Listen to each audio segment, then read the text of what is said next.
Hi, everyone. Welcome to Defining Moments TV. I am Melanie Warner, the founder of Defining Moments Press. I am so excited today to introduce you to two of our best-selling authors who have incredible, inspiring stories to share with you. I want to thank you all for being here today. Just a quick little housekeeping note. You can make comments below wherever you're watching this. And if you're seeing any special offers or pricing, know that this may be something you're seeing later as we're launching it live, but it could be recorded as you're watching it back. So the pricing may have changed. Just a little disclaimer.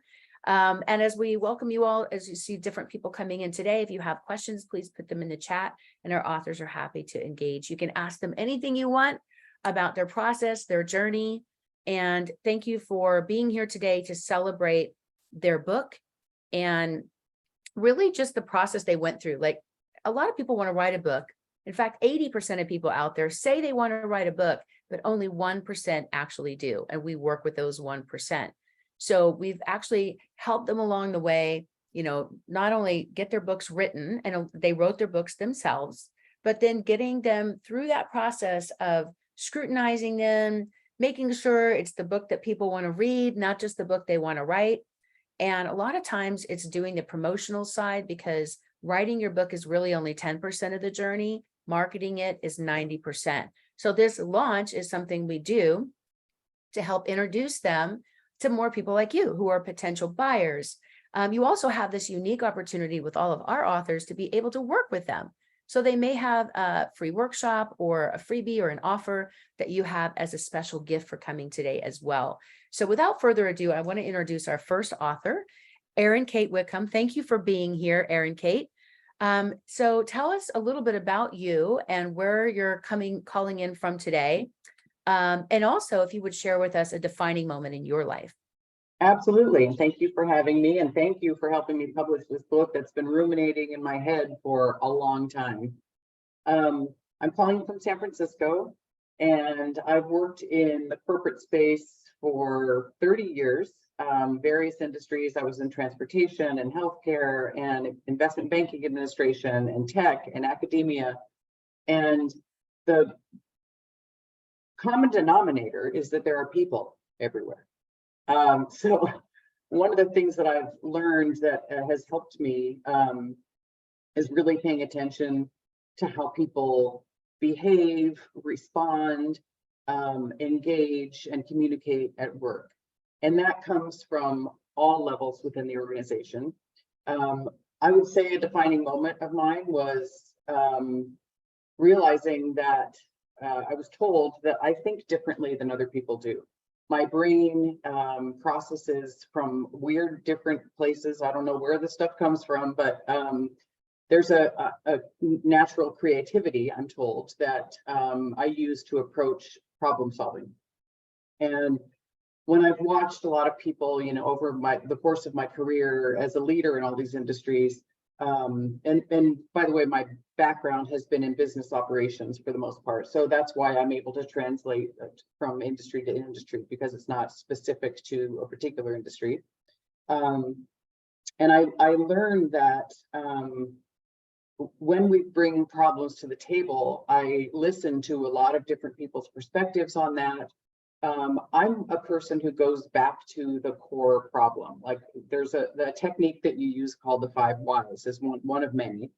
Why did this happen? Well, then why did that happen? Why did that happen? And if you ask why 5 times, sometimes it's 8, you get to the root of the problem. And then we're able to address that, and a lot of the fallout that happened as a result of that particular problem that we just identified is easier to see. So some of that was just, learning along the way. But my really, really deep interest in people and having great relationships at work, and also being part of a couple of toxic environments, and having a few difficult people that really sucks the energy out of a room and out of a team process and collaboration. And when I started my business in 2019, I really, really, really wanted to tackle that. I wanted those people who are really struggling at work, whether they're the cause of problems, which is possible, they're probably the least likely to be asking for help, but the people that are around them are, Right. Like if somebody complains, like every job they have, they hate their boss. And I'm like, you're the common denominator in this situation. Maybe you need to look at yourself too. And one thing I love about you is you use such humor in every situation. Like you could be in the most serious, buttoned down corporate space, and you're just so fun. In fact, Jay Leno, I think it was Jay Leno, right? That said that you're one of the funniest people he's ever known. And like, I love that other people talk about you that way, because you have this great human way of kind of breaking through the barriers with humor. And you don't always see that in a corporate environment or in the workplace. And you really integrated that really well in your book. So thank you. Yeah. Yeah, I think having a sense of humor at work when everybody else is so like pinned to the stress. I just, I honestly, there's like a comic strip running across my eyeballs like all day long. I'm constantly thinking about like, should I say that? I shouldn't say that. Let's not do that. Like that, you got to read the energy in the room. And we spent some time together, Melanie, for, in this 3-day session. And you got to see that in action. I don't really know how to describe it. It's literally just responses. There's no canned jokes or anything like that. It's just a feeling. And I just love participating on that level, and also creating, fun product names and product solutions. And I've always been the one who was asked to like name all these conference rooms or name this new product line. And it's just something that I really enjoy doing, is bringing that humor to work and bringing some personality to it, because I think there's a lot of fears in those conference rooms sometimes, or Zoom rooms as it is today, where it's hard to walk away from that feeling like that was a great meeting, that was productive, and that was fun. How many people here have been to a conference room meeting and walked away going, that was so much fun? And I've spoken with people that I haven't worked with for years and years, and when we start talking, they say, "Oh, we miss you in the meetings." And so that feels really good. And I like to bring that, I have to remind myself too, because I get sort of dragged down into the doldrums and the problems, and trying to get a way to elevate above that and to keep the humor in the room, laugh at ourselves, see problems as opportunities. That's what I love to do. And that's why I wrote this book, and infusing it with humor and telling the stories about some of the really so remind everybody things. Remind everybody the name of your book, and we're going to put the links to buy your book below, so you can actually get the book. You can get the print book today for about 50% off what it normally sells for. Now, I don't know, is it normally priced at $19.95 or $24.95? $24.95. Okay. And then what's the price today? Today is $9.99 for the launch, and that's for the paperback version. We launched the Kindle version about a month ago.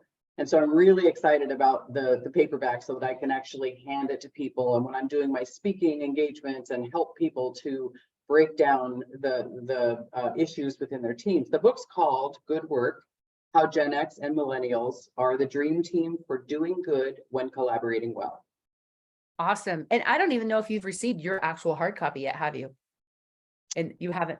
I have not, but I have a prop. I have a prop. Okay, because what I'd love for you to shoot a video. When I love my favorite thing is when people actually get their book. It's like when they're hold their baby for the first time and they open that box. It's like such an amazing experience. So I know that for you and for a lot of people, because this book is so newly launched, she hasn't even got a hard copy in her hands yet. And that's what's so cool. Like you guys can order it and literally get it in like 2 days. So we literally just published it a few days ago so that we could be prepared for this launch today. So well, I can't wait for the stork to bring that baby by. And the stork is called Amazon, and you'll hear your doorbell anytime today. So you have a mock-up of of your book? Or like, oh, there it is. That's awesome. Oh, I gotta go right in front. Okay, yeah. So it's called Do Good Work While at Work, right? Or how do you say it? We're just calling it Good Work, but the cover says be good while at work and do good work. That's awesome. So there's a little bit of weaving of ideas in there. And it's really about how to work, how millennials work together in the workplace, because I know that's such a big issue right now, and it's such a big topic in corporate America, is how, how to honor millennials, how to work with millennials and Generation X and Z, and like you have all these letters of the alphabet, and how do you determine how to work, how do you make everybody work together better, right? So tell us, like, who is this book for? Like, who's it going to benefit, and how can they work with you beyond the book? There are a number of stories. There's some explanations, definitions of who these generations are, and it's essentially grouped by the years that they were born. So they're aging through their generations together. So the millennials are all, within 15 years, moving together as a generation. Gen X came before. And the reason that I wanted to write this book is that there are a number of communication failures and lack of collaboration, lack of bringing millennials to have a seat at the table. This generation was groomed to solve the world's problems, and when they think or communicate differently than we, I say they and we, as I'm a Gen Xer, we immediately start to create a barrier and a disconnect between each other. And so the ability to communicate and collaborate is diminished. And that collaboration is something that was hardwired. Like, this is really early training all the way through school. And in my school, we were all just independent contributors. We did our homework, we submitted our homework. Now, and it's millennials, which is also called Gen Y, and Gen Z have gone through school with a lot more project-based learning. So they are able to and groomed to be collaborators and to rely on one another to get excellent results, while also wanting to have a voice as an individual contributor. So Gen Xers, we're kind of lone wolves, and I'm doing this and this is my project, and that's not an ineffective way to collaborate with millennials. And that's just one of many, many examples. So, and I think the press honestly gave millennials a bad rap. It was this whole, this is an entitled generation and they feel like they should, make $100,000 right out of college, and just lots and lots of stories. And there are good reasons for those things. And it's part of how we parented this generation. But also the burdens that we put on them and the ways we ask them to think for themselves. And so when we're thinking for them at work, it doesn't feel good. It doesn't feel right. It's not a match for them. Right. Yeah. And I mean, it's kind of, you think about, okay, there's the baby boomers, which is B, and then somehow it skips all the way to Generation X and Y and Z, and it's like, what happened to all those people in between? And what does that mean? Like, how, because there are different generations of people working together. And now there's people that are working from home. They're working in small groups, large companies, independent operators, solopreneurs. And it's just like, there's so much adaptability that's needed. And a lot of times it's how you approach people, because it's about leadership, not management. No one wants to be managed, but people want to be led. So, and different words mean different things to different generations. Right. And that I think is such an incredible example that was in your book, is how just the way you speak and the words and the language that you use can really affect how somebody respects you, how they feel heard or seen or involved in the workplace and included. And right now in the corporate side, we're seeing a lot of our authors bump up and start doing a lot of corporate speaking with equity and diversity and inclusion. There's businesses that really desperately need this kind of knowledge and expertise. So once you write a book and you become a best-selling author, then it gives you the ability to go and do speaking and consulting. So can you tell us a little bit about what that's been like now that your book is out? How has that helped you, either in just your confidence or just in general, like speaking and engaging with people and more the corporate side, now that you have this tool? How's that journey been for you in the last month or two? It's been amazing. I've been on a few podcasts. I've been on a few panels, have some speaking engagements all around the country, and I'm loving it. And I'm loving being of service to help people to get through these hard things, because I've been there. I've been in these extremely painful environments where, I'm laying awake at night and wondering how did that person take what I said so hard? And So I think speaking and being of service has been really great for me. One reason, this is a kind of a personal thing, but I'm a little whirligig brain, so I can get off track like in a second. So being prepared to speak and to speak on the book gives me a really clear focus. And so that helps me a lot to be of service. I ask people what they need, what they want, what their problems are, what are they trying to solve for, and get really focused on that and really understanding their pain points so that I can provide solutions for those. So that's been actually good for me as a individual contributor, to use that again. But I also feel like people walk away, like I have people coming up to me after speaking gigs and just thanking me and saying, I had some guy come to me and say, that was the most egoless speech I've ever heard. You were all of service. And that was like the greatest thing in the world to hear. I absolutely loved it. So I'm getting better.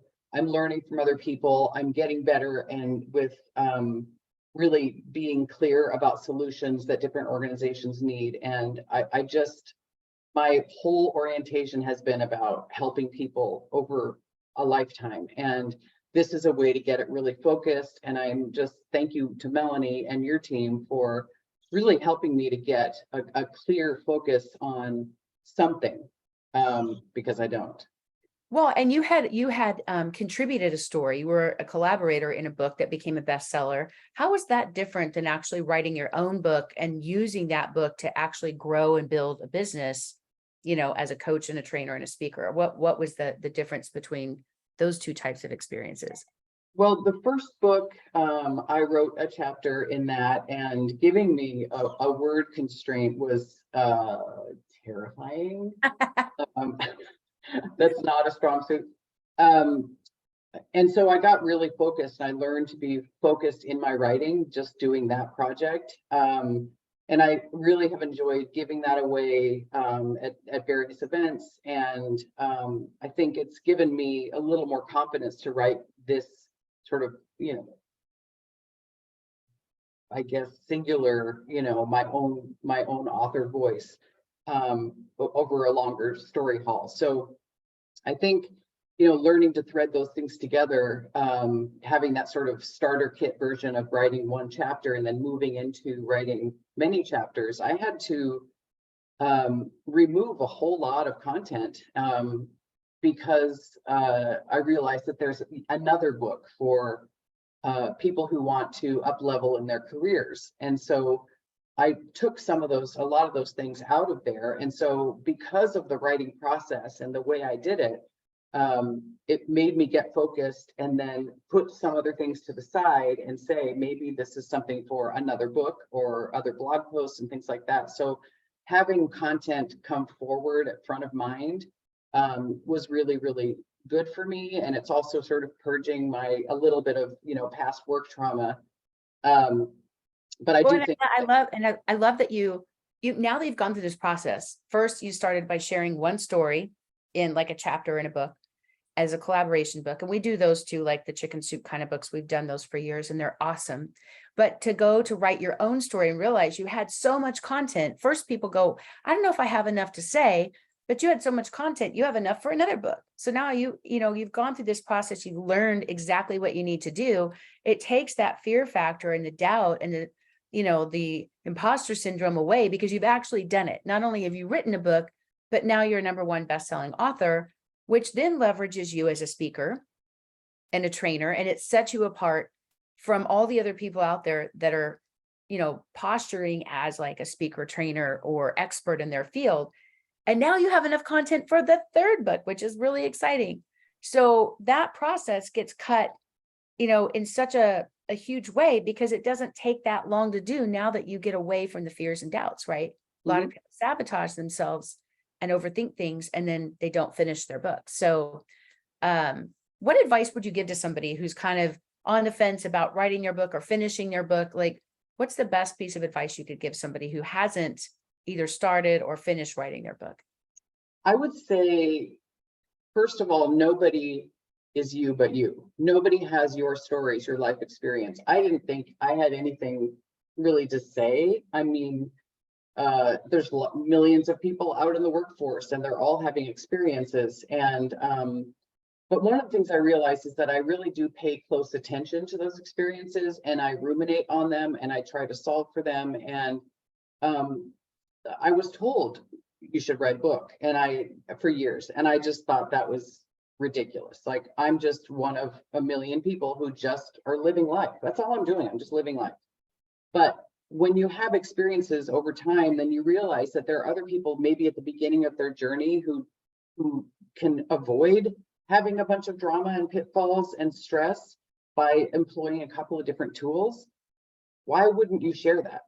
So that's, I guess, I don't know if this is a tip or a starting point for people, but is to realize that you do have something to say, and you just have to figure out a way to put it in a structure that is helpful. And so I think just starting writing, just 15 minutes a day, put it in your calendar, at work, at home, whatever time of day you feel most productive, and just write something. That's good advice, because every book begins with one word, right? Everybody has to start somewhere, and it may not always be that linear fashion.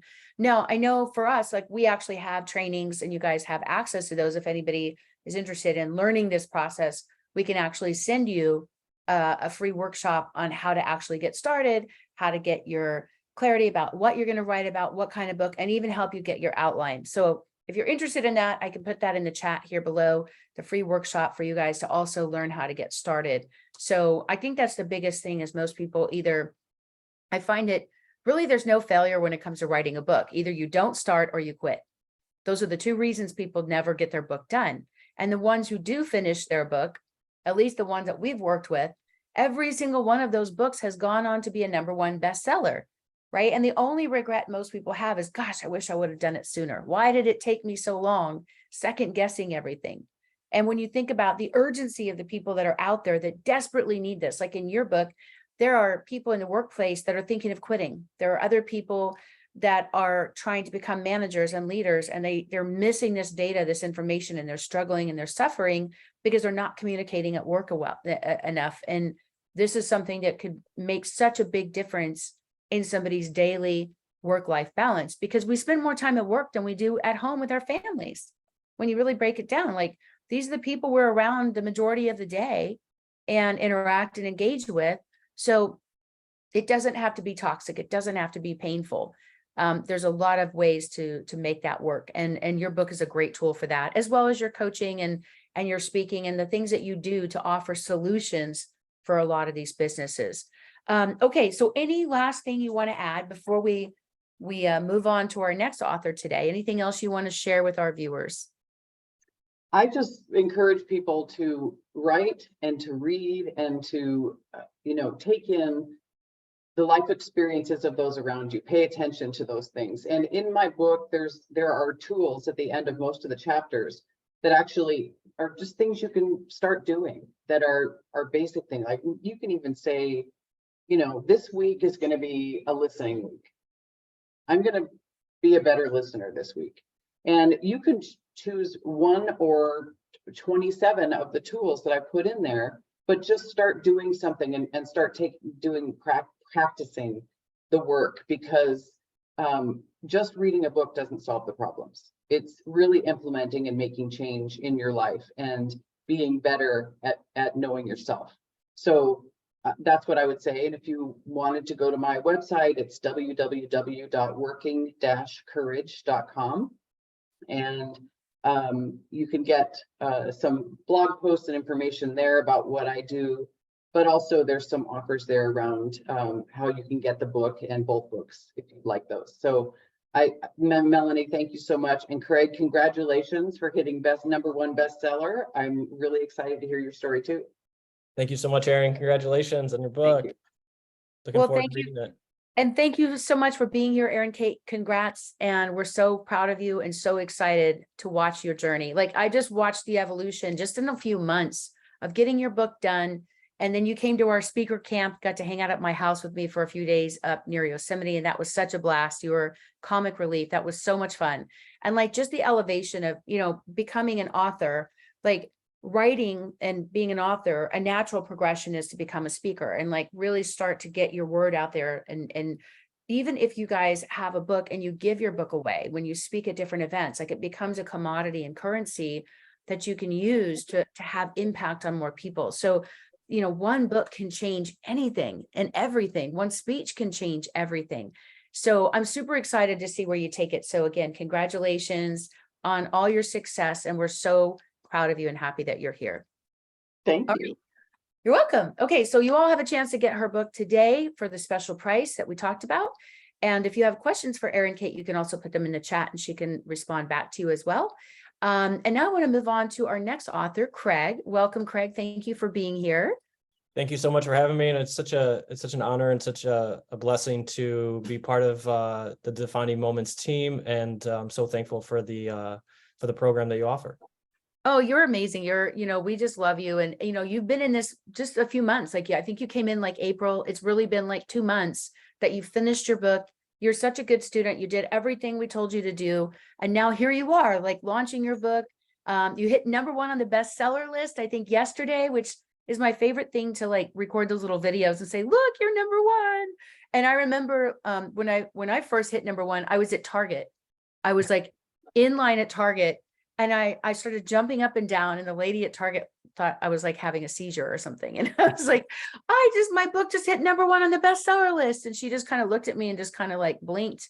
And I realized, wow, not everyone can relate to what's happening in my life right now, And so tell us a little bit about you and where you're calling in from. And then we'll get into your book too, because I also want to hear about a defining moment in your life as well, Craig. Sure. So my name is Craig Lieckfelt, and I guess who I am is I'm a child of God. I am a grandson. I'm a son, a friend, a brother, and a community member of the city of San Francisco. I grew up in Detroit and then spent basically my 20s in New York and traveled the world. And I'm a product of living in over 50 different locations in 20 years and immersing myself in diverse cultures and neighbors, and shared many tears and blood and sweat with coworkers from all around the world as a chef. And the profession of chef is what navigated me through this beautiful world of ours, and which has filled my life with many great moments and many teachings in which God used chefs and teachers and boxers and orphans to teach me the emotions, the Spirit of God, and then also what it means and what it is to fulfill the greatest commandments of loving God and loving your neighbor as yourself. I was born with a advocate spirit, so my personality type is advocate, making up less than 1% of the world's population. And I have this tenacious calling to serve humanity and to reign this world with love and justice. Well, that is amazing. And I think about how often you've lived in all these places. When you say you've learned to love your neighbor and you've lived in 50 different locations in, just like a 20-year period, I mean, it really does make you adaptable. And I love that as a chef, you're studying, like if you're living in India with this family and you're really immersing yourself in the culture, you're going to really learn a lot about the food and the love that goes behind the food and the intention behind it as well. So talk to us a little bit about your book here and how you've integrated all of these unique life experiences into this incredible book, and also who is your book for, so that people recognize that this is a book that they would be interested in. Yes, so my book is called New York Coffee, Love Fulfilled in the Little Things. So New York Coffee risks every word for love and justice. And it's 10 chapters. And each chapter is one of the emotional infrastructure of God's character. And it is God's character in which navigates the book. And it is a journey from when I was 18, where I was a dishwasher in Kalamazoo, Michigan. And I got a calling to become a chef in New York. And over the course of 12 years, I went from a dishwasher in Kalamazoo to serving Muhammad Ali and US presidents in New York, learning and teaching orphans in India, and then ultimately helping lead Detroit's most recent Renaissance. And after losing everything and in a state of complete emptiness, I gained everything. And through compassionate understanding, I was able to fulfill the greatest commandments of loving God and loving my neighbor as myself, where my understanding of love went from this transactional love to this shared emotional love.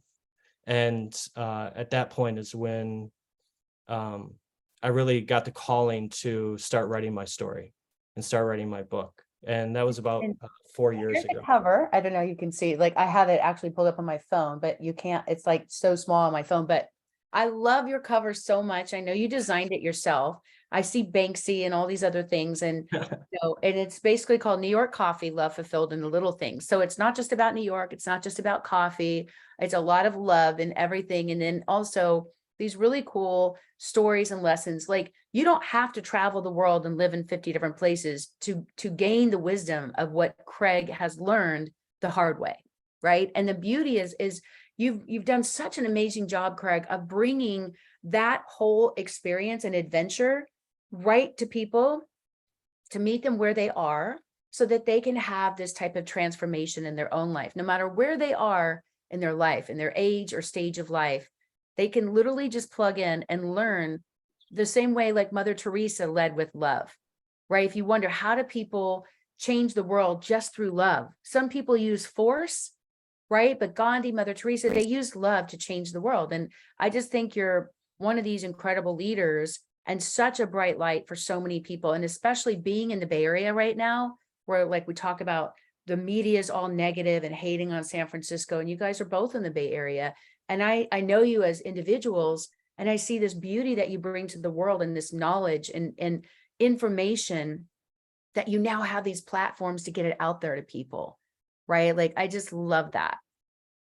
Yeah, it's for me, this each chapter has a formulaic recipe, and it's a collection of poetry and just a style that I developed after hearing the call from God to start writing my story. And I knew I had these incredible stories, but ultimately what God kept challenging me and kept pushing me to do was to find your voice, find your style, search to the depths of you, and what is it that you want to tell the world? What is it that you want to share, and how is it that you want to share it? What is your style? What are the things that have influenced you? What are the things that have brought you such great fulfillment? And that's what is found in every word. It's got a lot of poetic influence. It challenges people. It is like a good meal. So I approached it as if I was cooking a savory meal. So it has elements of bitterness and sweetness and sourness, and I connect these sensations of eating a meal with developing stories that challenge injustices and celebrate the beautiful things in this world, and Like spiritual nourishment. That's what it felt like to me. That's and it. It was beautiful. yeah, and what I really hope to communicate and to share with the world is this God consciousness, this oneness with God. Because in this state, in this beautiful state, then we are unveiled greater truths and greater purpose and greater ways of how is it that we serve humanity and empower our neighbors. And the the ideal client in which I wrote this this book for was my 18-year-old self, my 18-year-old advocates who believe in themselves and believe that they're called for more, believe that they are somebody who can be the change they hope for the world, and aren't really aware of this thing called spirit, right? Like our emotions and our inherent goodness and our inherent emotional character is something that's not really taught in schools, right? It's not really taught anywhere. So a lot of times, pretty much majority, I know, especially for myself, I wasn't really aware of like the compassionate nature of myself at 18. I wasn't aware of God's merciful love found within me at 18, or God's loyal love and his chesed nature, his enduring commitment and generosity and compassionate nature that's found within me. All of these beautiful things that are found within me, and that once I am aware of them and aware of that they're connected to me at every moment of every breath, every thought, every beat of my heart, there's God's character that's connected to me. And once you can master that, as far as like fully awaken yourself to it, how you then become the image of God in which you were created to be, which ultimately through thousands of years of translations means the leader that you were created to be.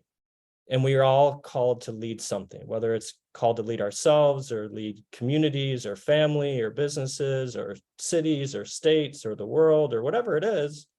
We're all called to lead something. And if 18-year-old advocates can become aware of that and can see their losses, these moments, I believe that compassion is the tipping point, and to share the to see your pain, to see your losses as a way to serve, to see it as a way of understanding your neighbor and to love your neighbor more. That is something that if 18-year-old advocate leaders had that mindset at an early age, even if it's just a fraction of what you develop as you continue to grow and grow older, then this world can change. This world can become a society that is back in the garden, a society where we are using more than 1% of our potential to love, right? We are living in a place where our greatest joy becomes our worst pain, and joy that God has for us, we can't even fathom what that's going to be. Yeah, And that this is God's will. I think And a lot of people learn, when they learn through pain, right? And what you're teaching people is that they can learn through joy, right? That you don't have to go through this tragic hardship or horrible turbulent times in order to learn something valuable in life, that you can learn from joy. And like, by giving people those tools and kind of teaching people how to do that, because it isn't something that is inherent in a lot of people. And like you said, targeting those people that see themselves as an advocate, they may not even recognize that they're an advocate, right? So how can somebody connect with you if they want to learn more, or they want to develop that inner advocate side of them as a young adult? Like, what's the best way for them to connect with you and follow through besides reading the book? yeah, so I have a website. So my website is craigliekfelt.net. So that's CraigLieckfelt.net. And on my website, there is a link to the book. There's also a link to a digital course. It's an invitation in which you then are brought to a digital classroom. And within there is some video storytelling of each chapter. There's an introduction. It's essentially structured as going out to a meal, basically a 10-course meal. So I had the training in New York of working at Jean-Georges. And at Jean-Georges, we would offer tasting menus. And that is the structure in which I created the digital course. So it is essentially, the first part is reservations. So you kind of just become aware of the spiritual restaurant in which you just entered. and you kind of think about yourself a little bit.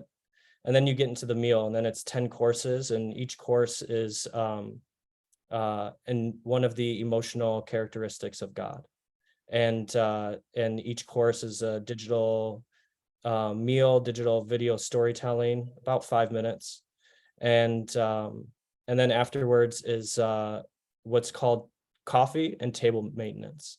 So there's different study methods. So I share the stick study method. So the whole point of all of this is hopefully that you retain it, because just like anything, it's practice, right? So it's like practicing the presence of God that's fully found within you, practicing the awakening the spirit that's fully found within you, right? And that takes studying and practice. And unfortunately, there's some study methods that aren't very effective. So, and there's some things that are effective and really disrupt the learning curve, as far as like us, the disrupt the forgetting curve. So I basically, love that, the forgetting curve. I think there's a different terminology for that, but essentially what it is that, so you learn something, right? And then over time you forget it. But if you can disrupt those moments of falling, then your brain retains more information. And that's just kind of, there's just some study tips in that last in the last part of digital course. And then there's also a link for one-on-one coaching and one-to-many coaching. Again, the website is craigliekfelt.net. And the hope is that in the book, in the videos, in the courses, the coaching, is that you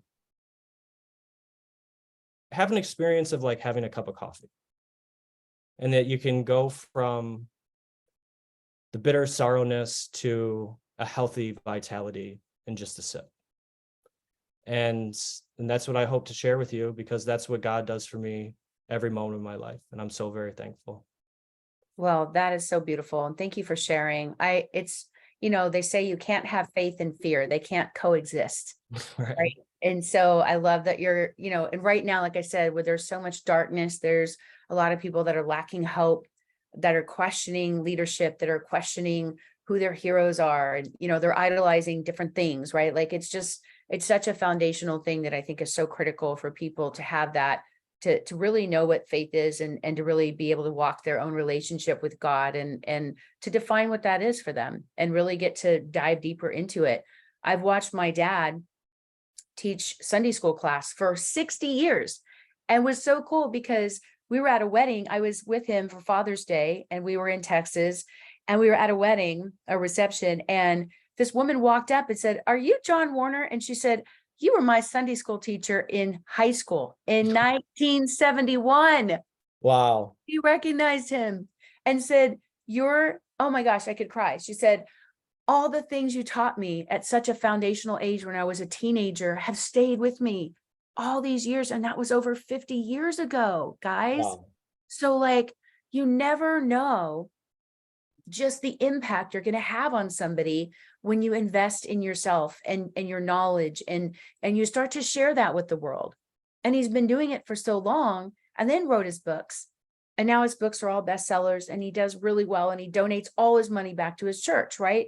So it's like, it's amazing to see this long transition of history and how much that impacts, whether you're coaching Little League, or you're teaching Sunday school, or you're writing a book, or you're a coach, or you're a healer, and you're giving something back to humanity. And I just love celebrating that. So I want to thank you all for being here today, and Erin-Kate and Craig, and congratulations on your success and all your hard work, and to see it all come to fruition. Thank you for sharing your gifts with us. Craig, is there anything else that you want to share with our audience before we wrap up today? I just want to say thank you. Thank you for taking the time and in hearing what we have to say, right? Like that takes a sense of faith. It takes a sense of trust. And ultimately, time is our most valuable resource. So for you to share that with us, I'm so very thankful. And I'm so very thankful for Melanie. She is a great teacher. She is a great leader. And also, I just want to congratulate Erin for her book. And I hope that everybody has a chance to write. I believe that writing is therapeutic. I believe that it's a great practice to search for the good things that have happened throughout your life, and then also transform some pain that might have happened in some of the bad things. And it's a Yeah, great turning way. your pain into purpose, for Yeah, sure. and it's a great way to build a relationship with God.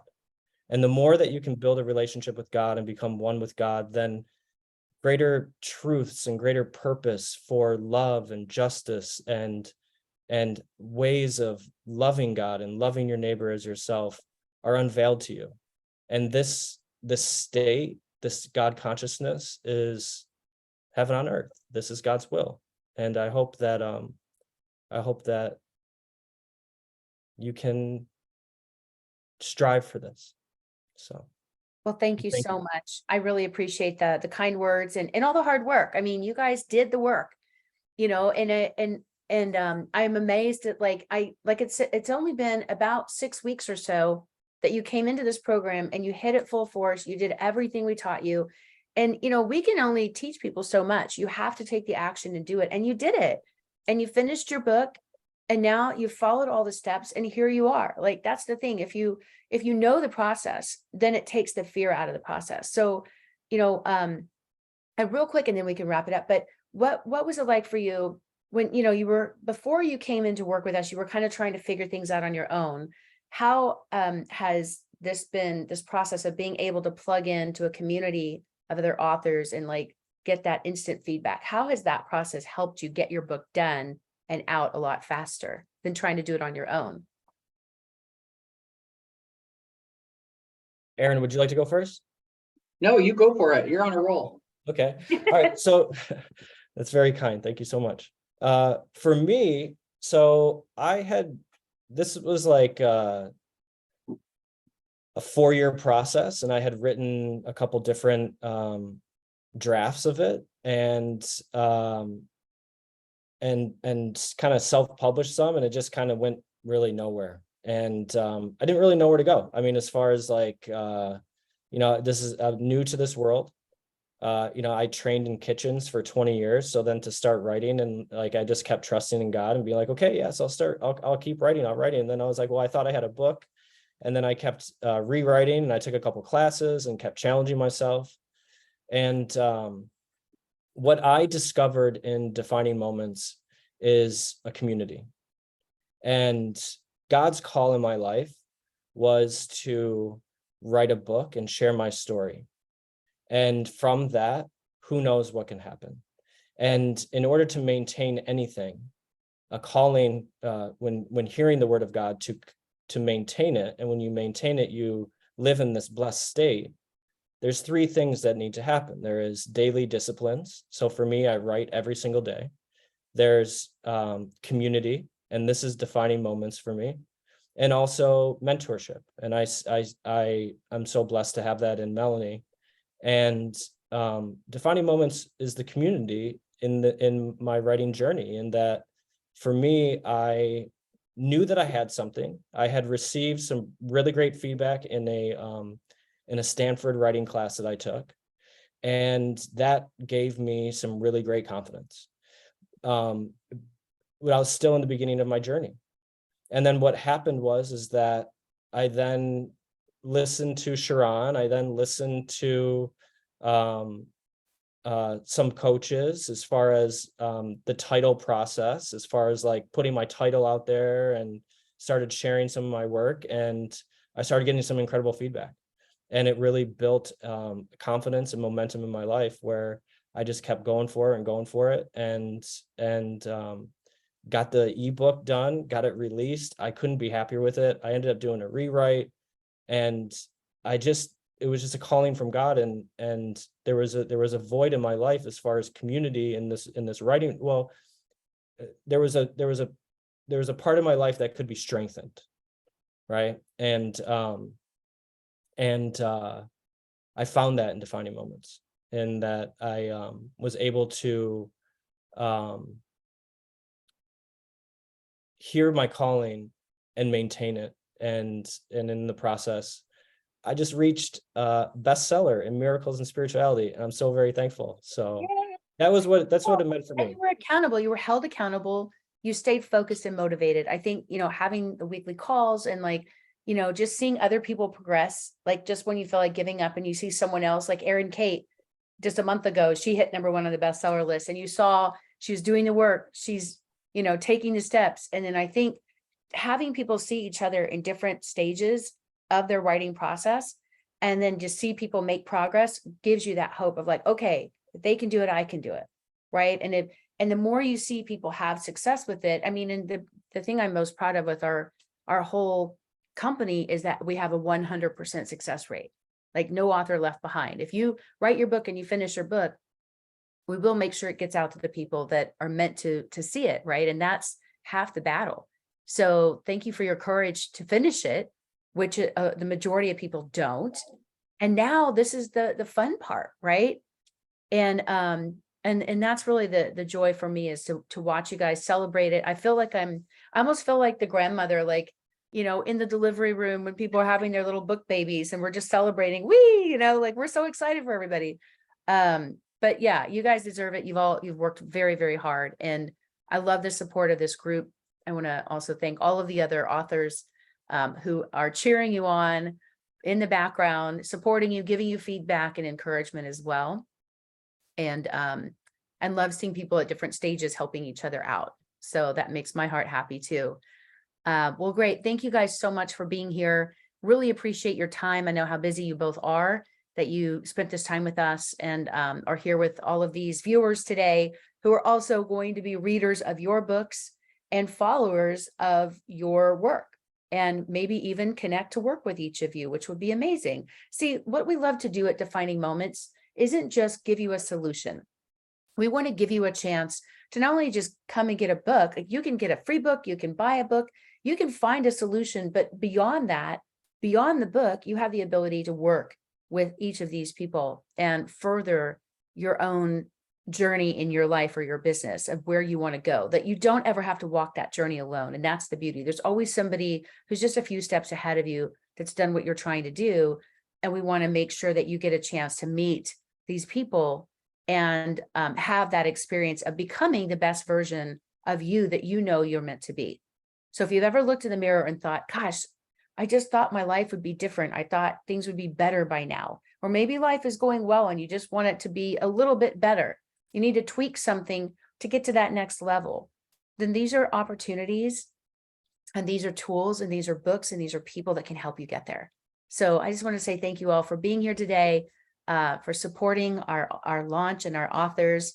And don't forget to take advantage of all the free offers and the gifts and the special pricing today during the launch. You can find all of those links in the chat below. And if you need any support or you need any help and you are not able to connect with some of these things, you can also email us, support@mydefiningmoments.com. And we would love to talk with you further and see how we can help you with your book journey. So again, thank you, Craig. Thank you, Erin-Kate. Congratulations. Very happy for you guys. And thank you all for being here. We'll see you next time. Take care, everyone. Go Bye-bye. right. Thank you. Go right. Yeah.